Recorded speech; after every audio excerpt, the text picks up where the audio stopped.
Estamos começando mais uma edição da Sessão TV Atende. Esse é um programa em parceria com a Unimed Andradas, levando até você, mulher, até você que nos acompanha, informações sobre o câncer de mama. Outubro é considerado aí o mês de prevenção, é o Outubro Rosa. E a nossa convidada de hoje, que também faz parte aí da Unimed, aqui em Andradas, é a cirurgiã oncológica, a doutora Ana Gabriela Clemente. Doutora, seja muito bem-vinda, obrigado pela participação. Eu que agradeço, João, mais uma vez a oportunidade.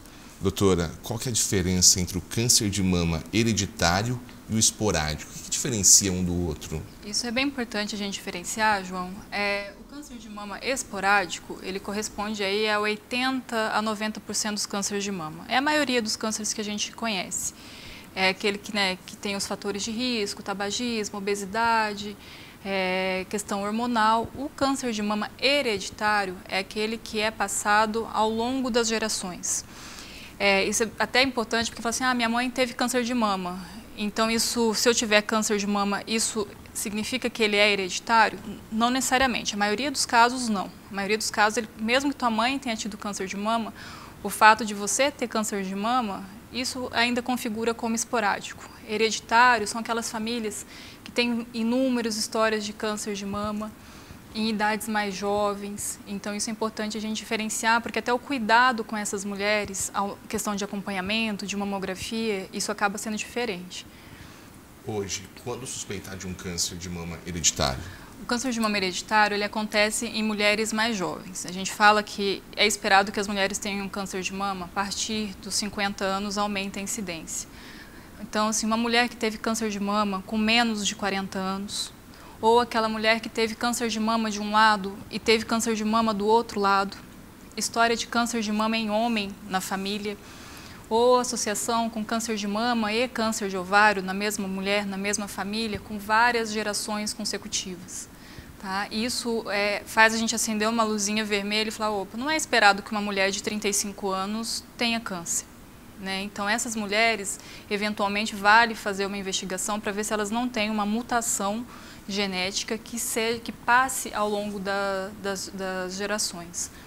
Falando em mutação genética, existe aí a BRCA1, BRCA2, é a principal mutação genética que existe hereditária, são essas duas?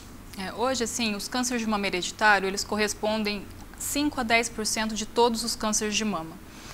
A mutação BRCA1 e BRCA2, até difícil o nome, é responsável pela maior parte das mutações genéticas de câncer de mama hereditário, sim. Isso seria um gene com uma mutação? Isso, é um gene.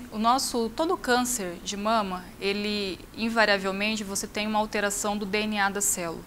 Isso mesmo no câncer esporádico, no câncer mais comum. Mas não necessariamente esse câncer, essa mutação, ela passa ao longo das gerações. O BRCA1 e BRCA2 é como se ele fosse um mecânico. Então, o teu DNA, aconteceu algum probleminha, ele vai lá e arruma ele. Nessas mulheres que têm a mutação, ele para de funcionar. Então, a partir do momento que ele parou de funcionar, ele não consegue consertar o teu DNA. Então, você começa a produzir um monte de célula fora do controle e acaba desenvolvendo o câncer de mama. Por que é importante a gente falar dessas duas mutações?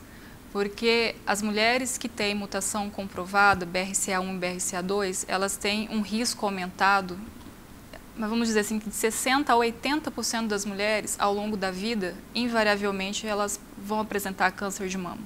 E uma porcentagem menor, em torno de 40%, também vão ter câncer de ovário, porque essa mutação, ela aumenta o risco tanto de câncer de mama quanto de câncer de ovário. Esse é um caso que o pessoal conheceu pela TV, da atriz Angelina Jolie? Da Angelina Jolie, exatamente. Acho que, se não me engano, foi 2016, não lembro exatamente qual foi o ano, que ficou bem famoso, a mídia toda falou, porque a Angelina Jolie tinha a história da mãe dela com câncer de mama em torno de 40 anos, algumas tias, primas, e ela resolveu fazer o teste nela própria, por conta dessa história familiar rica em pacientes muito novos. E foi realmente diagnosticada ela com a mutação específica BRCA1, e ela optou por fazer uma cirurgia que a gente chama cirurgia redutora de risco. Como a incidência de câncer de mama é muito alta nessas mulheres, a gente pode falar da cirurgia redutora de risco, que consiste em quê? Em retirar as mamas profilaticamente, ou seja, antes de ter o câncer. Isso é indicado, doutora? Isso tem indicação. Para mulheres com mutação comprovada, isso é uma coisa que tem que ser conversado com a paciente, né? É uma decisão muito difícil, mas tem respaldo na literatura para avaliar a retirada das mamas bilaterais e também a retirada dos ovários e das tubas uterinas. Isso para evitar que você venha desenvolver um câncer de mama ou câncer de ovário. E é importante lembrar que a retirada das mamas, nesse caso em específico, ele não reduz 100% da chance da mulher ter câncer de mama, reduz em 90%. Isso até comentando que eu tenho uma paciente minha que é mutada, ela fez a cirurgia redutora de risco e depois de 6 anos ela teve câncer de mama. Mas ela falou, mas eu retirei minha mama inteira, porque quando a gente retira a mama ainda fica a pele um pouquinho de gordura abaixo. Então, isso não deixa a gente com 100% de redução. Então, o acompanhamento dessas mulheres tem que ser bem estrito. Ou seja, o diagnóstico precoce, ele aumenta e muito a chance de cura e de uma vida tranquila, né? Com certeza, João. Assim, falando não só em câncer de mama, mas em todos os tipos todos os diagnósticos que a gente tem, o diagnóstico precoce ele é fundamental. Em câncer de mama, o diagnóstico precoce, você diagnosticar o tumor no estágio inicial, de preferência quando ele ainda não é palpável, que aí entra a questão da mamografia para fazer esse diagnóstico precoce, que é fundamental. A chance de cura é em torno de 95%, 96%, né? A mamografia hoje ela é fundamental. Ela é fundamental. A mamografia, não tem nenhum exame que exclua a mamografia. Você fala assim, o autoexame da mama é muito importante para a mulher conhecer o próprio corpo. Isso é fundamental. Agora, como diagnóstico precoce, você vai notar alguma lesão palpável na sua mama quando tiver em torno de 1 centímetro. O ideal é que a mamografia ela faça o rastreio antes de você notar nada. Então, você pega lesões milimétricas. Então, a gente tem sim um autoexame importante. Toda mulher tem que conhecer o corpo, ver se tem algum nódulo, se está vermelho, se tem inversão do mamilo. Mas a mamografia, isso não exclui. Não exclui. Não dá para falar assim, eu não fiz mamografia porque eu me examino em casa. De forma nenhuma, mamografia é fundamental. O tratamento é um conjunto de cirurgia, radioterapia, quimioterapia. Todo tratamento é assim ou alguns não precisam de cirurgia, não precisam da rádio, da quimio? Assim, João, falando num tumor de mama que não seja metastático, ou seja, né, que ele não tenha espalhado para outros órgãos, o tratamento é esse tripé. Na realidade, são 4 tratamentos. A cirurgia, no geral, ela faz parte desse tratamento, ou antes da quimioterapia, ou depois da quimioterapia. Quimioterapia e radioterapia. A radioterapia, quando a mama toda é retirada, eventualmente não precisa. Agora, a gente está evitando muito de tirar a mama completa da mulher, né? O estresse emocional, o impacto, isso é muito difícil.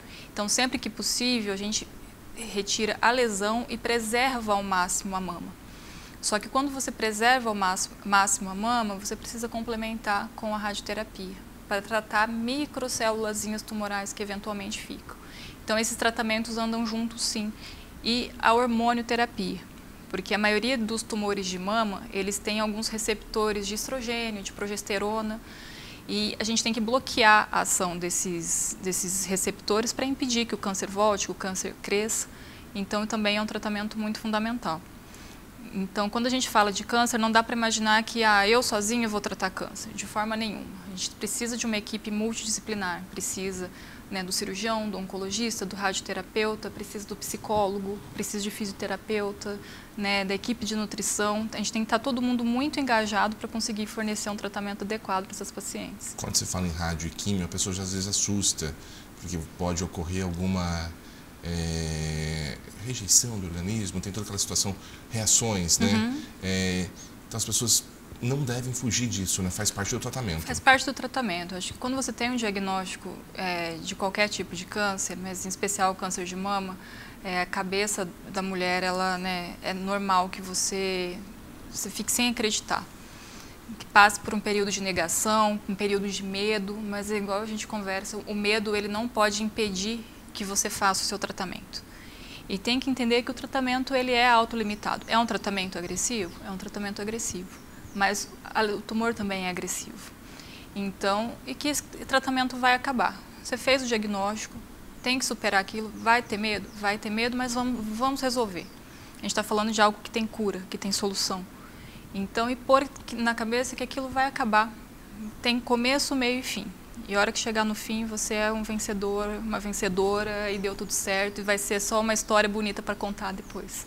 Aproveitando esse mês que é o mês de conscientização, quem está em casa assistindo, que é mulher, faça a sua mamografia, procure o seu médico, procure o seu profissional, procure a Unimed, porque a prevenção não tem palavras, A né? prevenção sempre é melhor, né? Isso, tudo que você diagnostica no início é fundamental.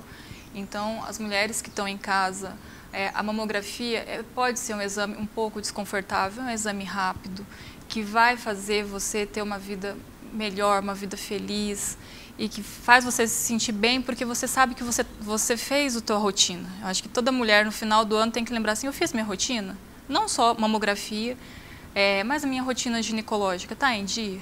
Isso é a própria saúde, né? As pessoas têm que ser responsáveis pela própria saúde.